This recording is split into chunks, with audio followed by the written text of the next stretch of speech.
on va faire le bilan énergétique du pendule simple, c'est-à-dire que l'on va regarder son énergie cinétique, son énergie potentielle et son énergie mécanique et représenter les trois en fonction du temps. Alors cette masse M qui oscille autour de sa position d'équilibre, eh bien en général possède toujours une vitesse, sauf au point où la masse fait demi-tour, c'est-à-dire ici, et puis ici. Mais le reste du temps, ici la vitesse part de 0, augmente, et non nulle, devient maximale. Ici diminue, s'annule une fois, puis augmente, rediminue, etc. Donc en général, on peut dire que l'énergie cinétique du pendule est non nulle et vaut 1/2 de mv carré. Son énergie potentielle de pesanteur, par contre, elle dépend de l'altitude du point M par rapport à une référence. Alors on prendra comme référence le point le plus bas, c'est-à-dire la position d'équilibre, et on dira qu'à ce point-là, l'énergie potentielle de pesanteur est prise nulle, ce qui veut dire qu'à une altitude h au-dessus de cette référence, l'énergie potentielle de pesanteur vaut mgh.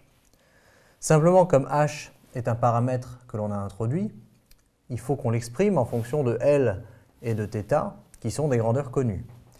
Et on va se rendre compte qu'en fait c'est assez simple, parce que si h est cette distance-ci, eh bien c'est la grande distance ici qui vaut L, puisque c'est la longueur du fil, à laquelle je retranche cette distance-ci.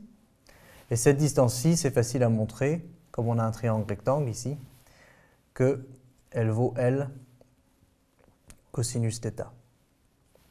Et donc je vais avoir mgh qui en fait est égal à mg fois L moins L cos θ.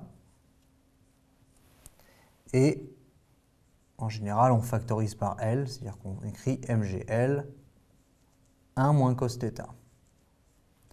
Et on pourra remarquer que cette énergie potentielle de pesanteur sera maximale lorsqu'on est au point de demi-tour, c'est-à-dire lorsque θ vaut θm, l'amplitude. À ce moment-là, l'énergie cinétique est nulle. Puis l'énergie cinétique va progressivement augmenter à mesure que l'on perd de l'énergie potentielle.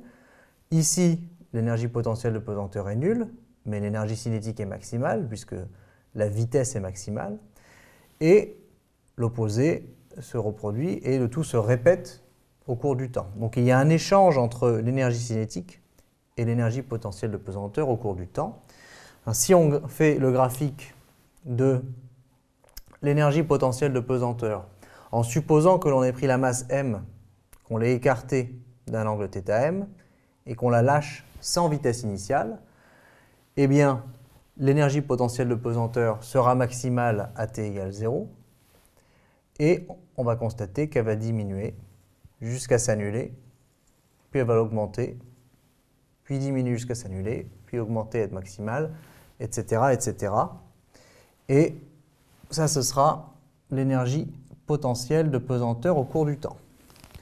Simplement, comme on vient de le dire, pendant ce temps-là, l'énergie cinétique fait l'opposé.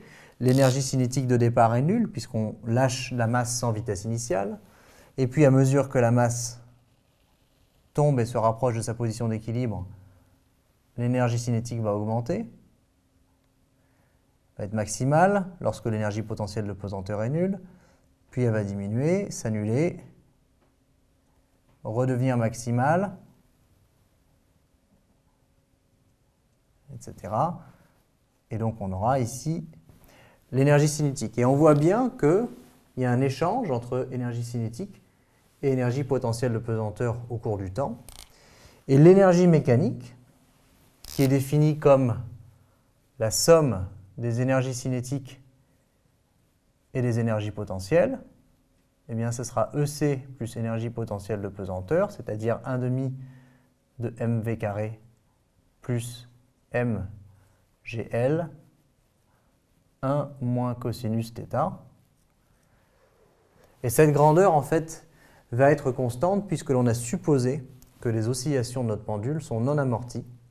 Alors dans la réalité, évidemment, elles le sont toujours, mais si on suppose qu'elles sont non amorties, l'énergie mécanique reste constante.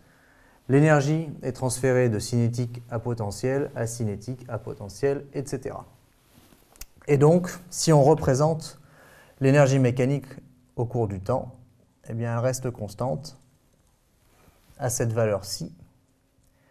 Et voilà l'énergie mécanique de notre pendule. Donc, à noter qu'il y a un échange entre énergie cinétique et énergie potentielle. Ici, on pourrait même représenter cet instant-ci, c'est quand l'amplitude ici est maximale. Ensuite, quand l'énergie potentielle est nulle, eh bien, c'est qu'on est à la position d'équilibre. Ici, on est parti dans l'autre sens, donc on est au point de demi-tour de l'autre côté. Ici, on retrouve la position d'équilibre, etc., etc.